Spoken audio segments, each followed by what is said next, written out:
Sobre fundo grafite, um triângulo branco à esquerda com a palavra graduação, disciplina, aprendizado de máquinas.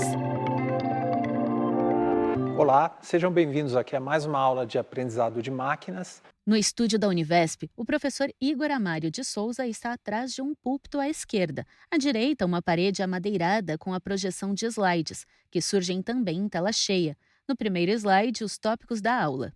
Tá? Os principais assuntos então dessa aula vão ser modelos descritivos, tá? Depois a gente vai falar um pouco sobre os conceitos principais de agrupamento e sobre as etapas que são feitas ali para realizar o agrupamento. Tá? Os modelos descritivos, a gente pode definir eles como um conjunto de modelos que é gerado quando a gente não tem, a princípio, uma classificação dos dados, né? Então, a gente não tem um elemento que ajude a gente a saber previamente qual é, a que classe, né, a que categoria um certo conjunto de dados pertence. Tá? Então, nesse caso, essas técnicas usam as próprias características dos dados, né, as propriedades intrínsecas desses dados, para fazer o processo aí de categorizar objetos que tenham alguma semelhança. Tá? A gente também utiliza o termo aí, aprendizado não supervisionado para essa categoria, né, de técnicas, né, que segue o modelo descritivo, exatamente porque a gente não tem uma referência de supervisão. Então, os modelos têm que se ajustar ali para tentar achar essas características comuns.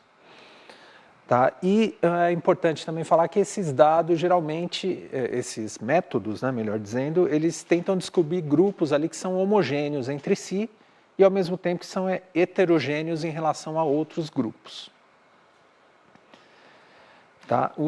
As principais categorias aí de modelos descritivos, tá? De tarefas descritivas, são a sumarização, a associação e o agrupamento. No slide Modelos Descritivos, um fluxograma com retângulos verdes. No topo, tarefas descritivas, que se ramifica em 3 setas para baixo. À esquerda indica sumarização, ao centro, associação e à direita, agrupamento.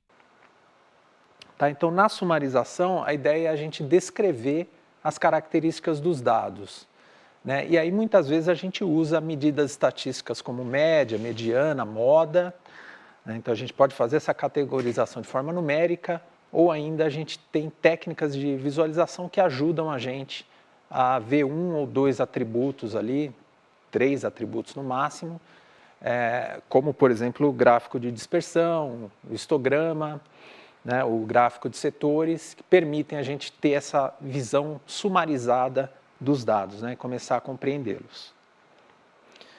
Quando a gente fala de associação, a gente está falando ali da descoberta de semelhanças ali entre um conjunto de registros, né?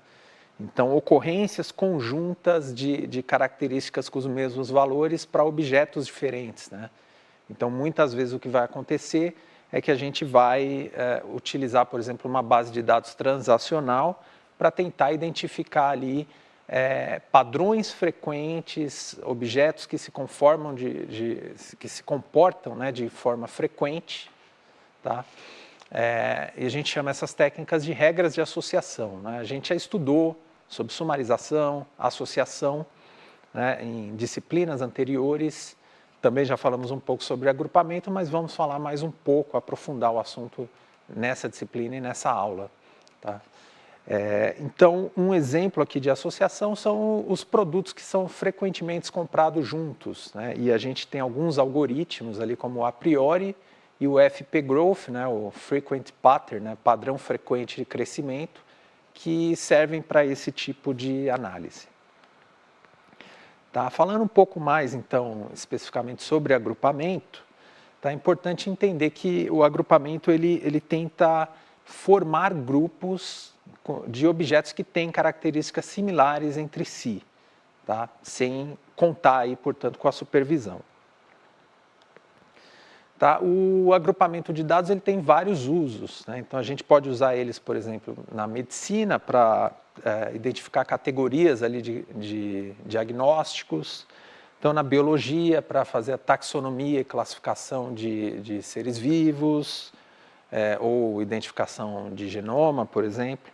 No marketing também ele é usado para tentar identificar ali padrões de clientes, tá? E análise de imagens, um exemplo de análise de imagens, a detecção facial. Tá? É sempre bom ter em mente, né? A gente falou nas semanas anteriores dessa disciplina bastante sobre técnicas que têm a ver com classificação, né? Quais são as características mais diferentes entre agrupamento e classificação? Tá? Então, no agrupamento, por exemplo, a gente não tem os rótulos, né? Não tem algo que classifique ou que categorize os dados, o que a gente já tem na classificação. Tá? Então, por isso que a gente chama um de o aprendizado não supervisionado e o outro de aprendizado supervisionado. No caso do agrupamento, a gente também não tem dos dados ali os conjuntos, exatamente por não ter as categorias ou classes. Né? Então, a gente tem um monte de dados sem saber, né, se eles têm alguma mais de uma classe, por exemplo. Então, até a determinação da quantidade de classes é imprecisa quando a gente lida com agrupamento. Tá? Na classificação, a gente já tem essa informação a priori. Tá? E o treinamento. Né? Então, como a gente não tem essa supervisão, né, essa classificação, a maioria dos algoritmos e técnicas que a gente usa no agrupamento, elas não passam pela fase de treinamento. Né? Então, o algoritmo executa, você verifica se ele consegue agrupar bem ou não. No slide explicado com o título Agrupamento versus Classificação, um esquema comparativo com 3 elementos centrais em relação a agrupamento à esquerda e classificação à direita. A ausência do elemento é indicada por um X vermelho, enquanto a presença é um visto verde. Rótulos. Agrupamento não tem, classificação tem. Cerquilha, subconjuntos. Agrupamento não tem, classificação tem. Treinamento. Agrupamento não tem, classificação tem. Na parte inferior, as informações respectivas: agrupamento, aprendizado não supervisionado, classificação, aprendizado supervisionado. No slide seguinte, intitulado Agrupamento, a frase: identificação de grupos de acordo com as similaridades entre os objetos. Abaixo, em um espaço retangular, figuras geométricas laranja e verdes estão dispostas aleatoriamente. As formas variam entre quadrados e triângulos, de tamanhos pequeno ou grande. Tá? E um exemplo aqui de agrupamento seriam essas figuras aqui, né? Esses triângulos e quadrados com cores diferentes e tamanhos diferentes. Né? Então, quando a gente vai fazer um agrupamento, a gente pode olhar por diferentes perspectivas também. Né? Eu posso querer, por exemplo, agrupar pela forma, né? Então separar esses objetos aqui entre quadrados e triângulos. Eu posso querer agrupar pela cor, né? Então, uma outra possível separação de atributo, ou ainda pelo tamanho. Sequência de 3 slides com as figuras separadas em 2 grupos, conforme a característica citada pelo professor. No primeiro slide, agrupamento pela forma. Há um retângulo tracejado à esquerda com 15 quadrados grandes e pequenos, verdes e laranja. E um retângulo tracejado à direita com 16 triângulos grandes e pequenos, verdes e laranja. No segundo slide, agrupamento pela cor, há um retângulo tracejado à esquerda com 9 triângulos e 8 quadrados, todos na cor laranja, de tamanhos diferentes, e um retângulo tracejado à direita com 7 quadrados e 7 triângulos, todos na cor verde e de tamanhos grandes e pequenos. No terceiro slide, agrupamento pelo tamanho, há um conjunto à esquerda com 10 triângulos e 9 quadrados verdes e laranja, todos pequenos, e um conjunto à direita com 6 quadrados e 6 triângulos verdes e laranja, todos grandes. Né? Então, além disso, eu posso estar interessado em utilizar todos ou diversos atributos em conjunto na hora de fazer o agrupamento. Né? E a gente não consegue visualizar num espaço 2D ou 3D muitas vezes, mas as técnicas de agrupamento podem trabalhar com vários atributos ao mesmo tempo para fazer essa classificação. Né? Criar uma classificação para os dados que não as têm.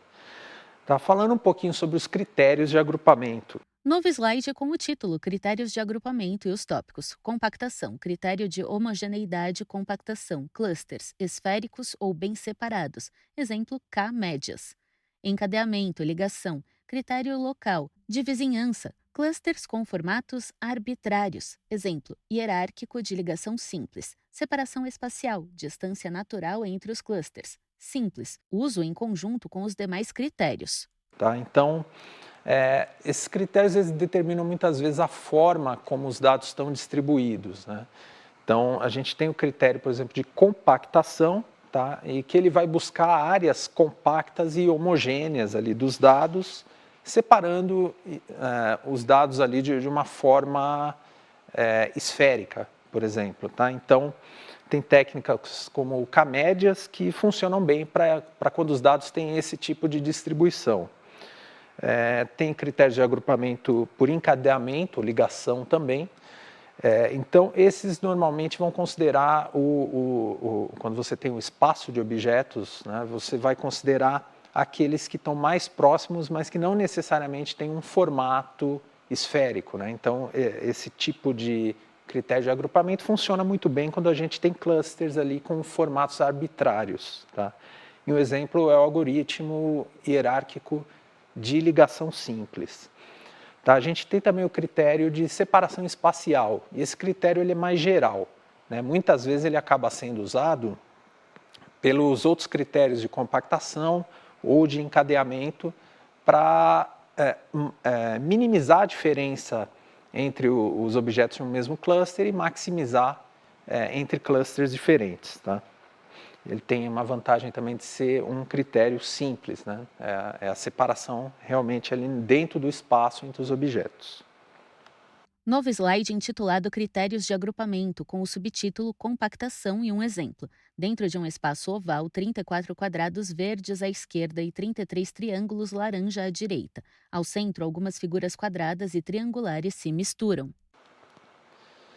Tá? Então, um exemplo aqui de uma boa estrutura aqui para ser usada com critérios de compactação é esse tipo de formato aqui, né, onde os dados estão bem divididos no espaço. Novo slide intitulado Critérios de agrupamento, com o subtítulo Encadeamento e outro exemplo, com as figuras dispostas em círculo. 25 triângulos laranja formam uma circunferência. Ao redor, 56 quadrados verdes formam uma circunferência maior.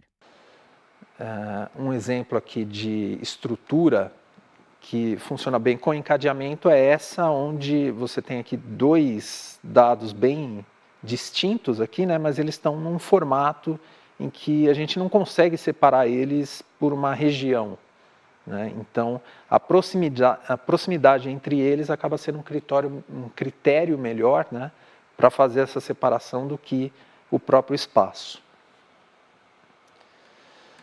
Tá? E é importante a gente ter a noção também de que os clusters eles podem ter vários tamanhos e formatos, né? Então, determinar a quantidade de clusters acaba sendo uma parte das tarefas ali ou do especialista que está rodando a técnica ou do especialista no domínio dos dados. Novo slide intitulado Refinamento, com subtítulo Quantidade de clusters. Abaixo um exemplo. À esquerda, uma circunferência pontilhada pequena com 20 bolas brancas dentro, divididas em 3 grupos, um com 7, o outro com 5 e outro com 8 bolas. À direita, uma circunferência pontilhada grande com 24 bolas brancas dentro, divididas em 3 grupos, um com 7, o outro com 8 e o outro com 9 bolas. Tá? Então, vejamos esse exemplo aqui, né? A gente tem esses dados espalhados aqui no espaço e que eles poderiam ser agrupados aqui, né, em 2 clusters, né? Então, com essa circunferência representando cada um cluster. Mas, ao mesmo tempo, eu poderia ter mais clusters para esse mesmo conjunto de dados. Tá? Então, eu poderia formar aqui 6 clusters com alguma separação aqui entre eles. Tá? E quem vai julgar, então, se esses clusters são adequados ou não, acaba sendo o especialista no domínio.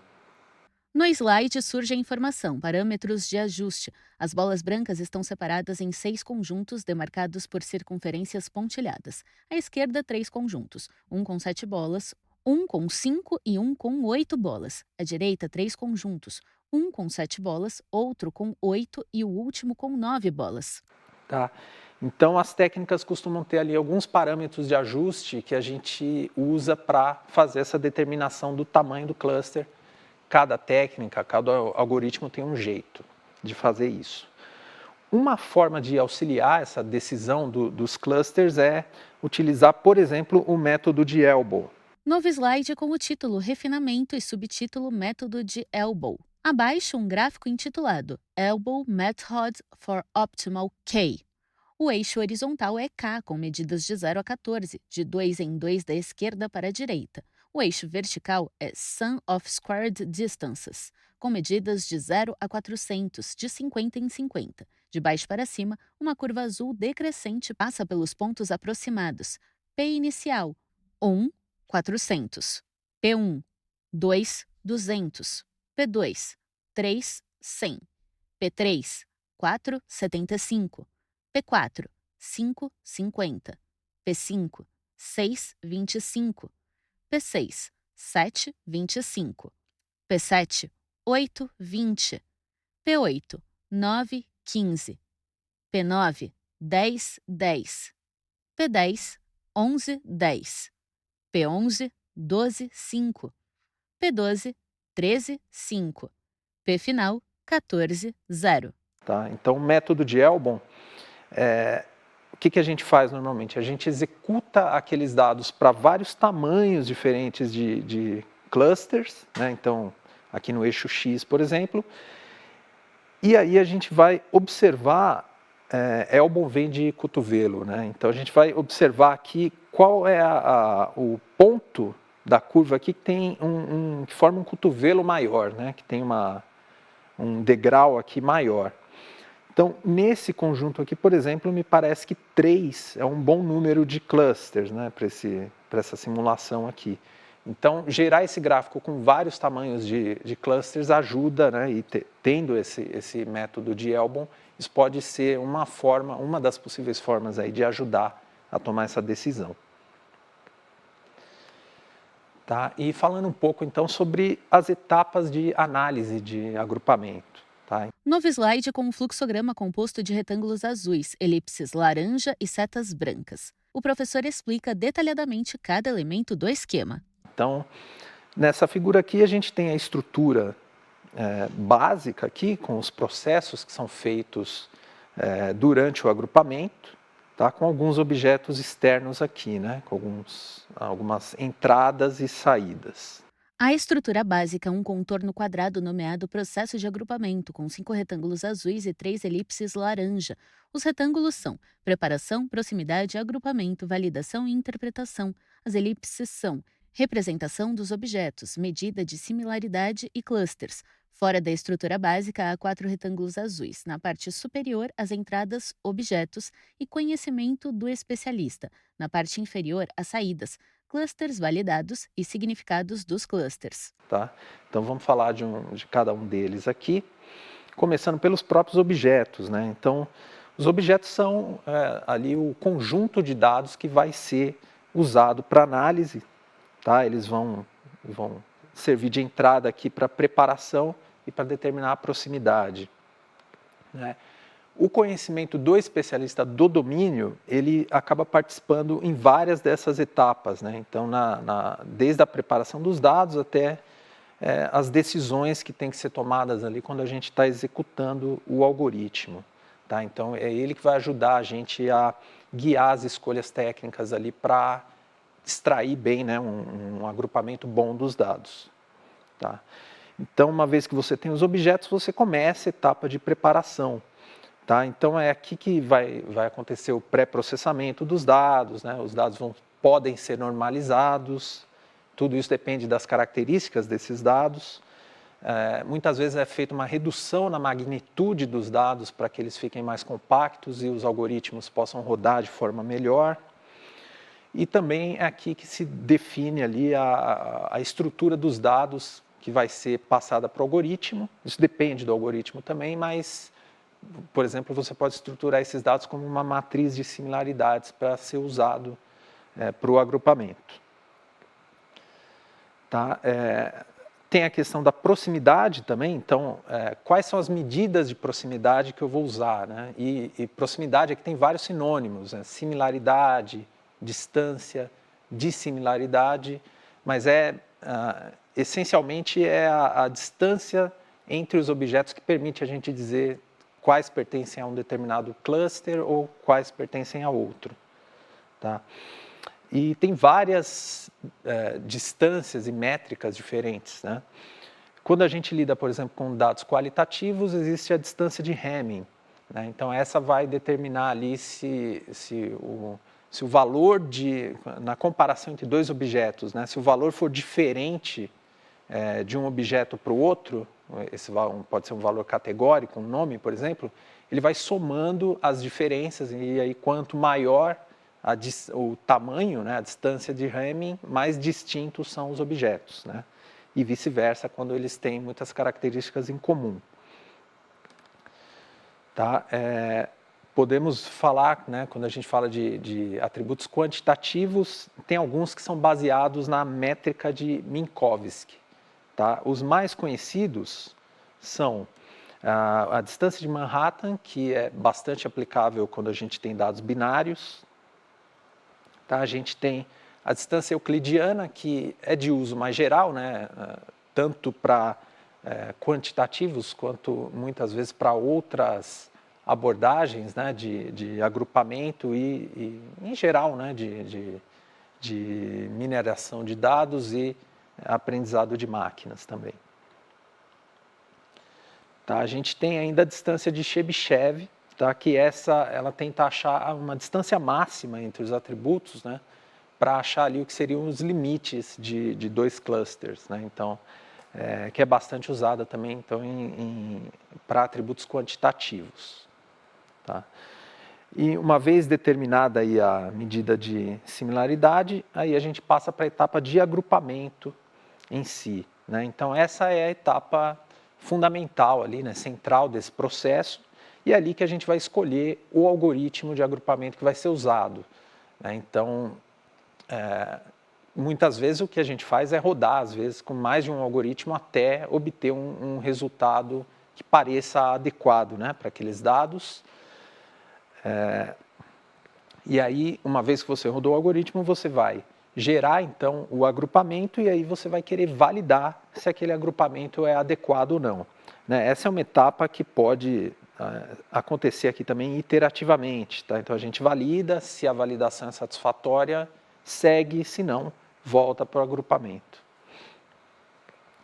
Tá? Então, aí é o especialista do domínio em geral que vai dizer se aqueles clusters formados são representativos ou não para um dado domínio, né? Então, por exemplo, deveriam haver mais grupos, deveriam haver menos, tem coisa ali que está bem dividida, não ficou tão bem dividido, e aí essa validação, então, é determinante para seguir ou não no processo. Tá? Então, esses clusters eles são examinados, né, e rotulados ali na etapa seguinte de interpretação. Uma vez que ele foi validado, então você consegue ali observar nos objetos as características que eles têm em comum e dizer ali, por exemplo, classificá-los, né? Então, muitas vezes as técnicas de agrupamento, uma vez executadas e apresentando um resultado que parece adequado, elas servem para classificar os dados e aqueles dados que antes não tinham, né, um rótulo, passam a ter. Isso também é bastante feito dessa forma. Tá? E aí, uma vez interpretados esses dados, a gente tem aqui tudo pronto, né? Os clusters estão validados, os dados têm significado, e aí eles podem ser usados, então, né, para o domínio que se deseja ali aplicar aquele agrupamento. Tá? Então, a gente vai ver na próxima aula, então, um pouco sobre os algoritmos possíveis aí de a gente usar e as principais características deles. Tá? Então, é isso para essa aula. Obrigado e até a próxima aula. Sobre fundo branco, 2 retângulos vinho e cinza sobrepostos alternam-se nas laterais. No centro da tela, os créditos em letras pretas. Governo do Estado de São Paulo. Secretaria de Ciência, Tecnologia e Inovação. Universidade Virtual do Estado de São Paulo, Univesp. Presidente Rodolfo Jardim de Azevedo. Diretor acadêmico, Simone Pérez. Audiodescrição, Núcleo de Acessibilidade Flictis. Roteiro Ana Rafaela Chanes. Revisão Keiko Trida. Consultoria Sidney Tobias. Gravação Leandro Ribeiro. Narração Thaís Lenk. Universptv.com.br